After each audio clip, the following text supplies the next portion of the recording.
Shalom para sahabat yang terkasih. Jumpa lagi dalam Renungan Harian MSJ Provinsi Indonesia.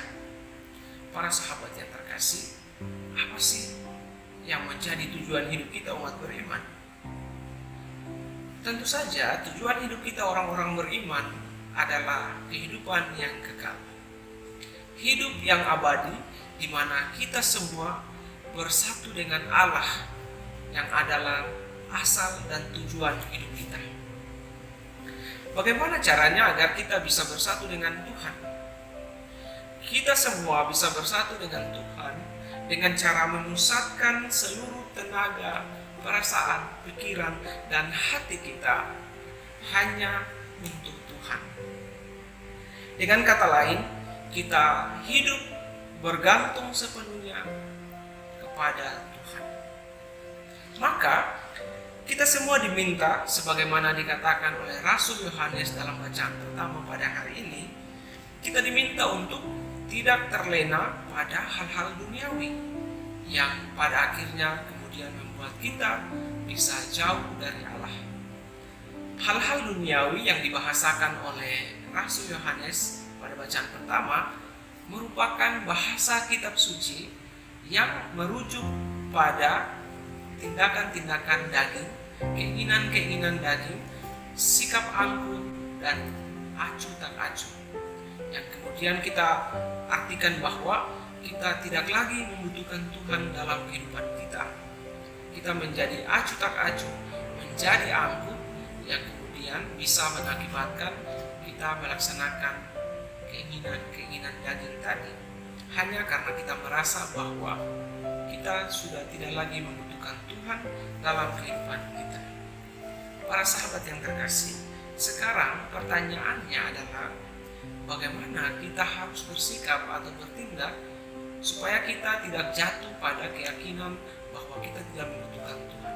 Bagaimana caranya? Jawabannya ada dalam tokoh yang kita dengar pada bacaan Injil hari ini. Kalau hari sebelumnya kita mendengar tentang tokoh Simeon, maka pada hari ini kita mendengar seorang nabi perempuan, yakni Nabi Hana. Dia merupakan seorang nabi yang sudah lanjut usia, anak dari Fanuel dari suku Asyir. Kesederhanaan hidup Nabi Hana menunjukkan bahwa cintanya begitu besar kepada Allah.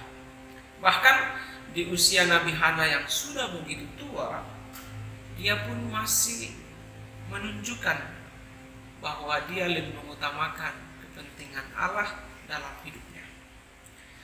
Pergumulan hidup yang begitu panjang senantiasa diwarnai dengan rasa syukur dan tetap setia untuk menantikan janji-janji Allah. Janji yang mana? Janji bahwa akan datang seorang penyelamat. Itulah yang dinantikan oleh Nabi Hana. Hana adalah seorang janda yang sudah menjanda sejak 7 tahun usia pernikahannya. Tentu saja dia memiliki berbagai macam persoalan, pergumulan. Kita pun seperti itu. Banyak dari kita, bahkan hampir semua dari kita memiliki pergumulan di dalam hidup kita. Tetapi Nabi Hana menghadapi semuanya itu tanpa meninggalkan Tuhan. Dia tidak meninggalkan Tuhan walaupun dia memiliki berbagai macam pergumulan hidup.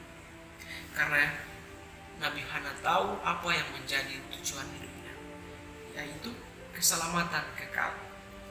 Maka setelah Nabi Hana bertemu dengan bayi Yesus, dia kemudian menyampaikan rasa syukur yang luar biasa, yang sangat mendalam, dan kemudian memberikan kesaksian tentang bayi Yesus kepada semua orang. Keteladanan hidup dari seorang Nabi Hana menunjukkan hidup rohani yang begitu dewasa dari seorang yang cinta akan Allah.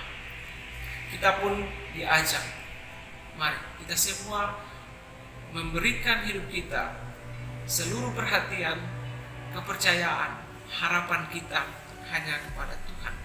Walaupun berbagai macam persoalan hidup kita hadapi, berbagai pergumulan kita dapati, tetapi kita hadapi dengan cara tidak melupakan Tuhan.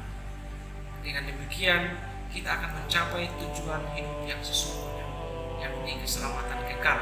Dan itulah yang sudah tiba, yang sudah kita alami, yang datang melalui kelahiran Yesus Kristus ke dunia ini.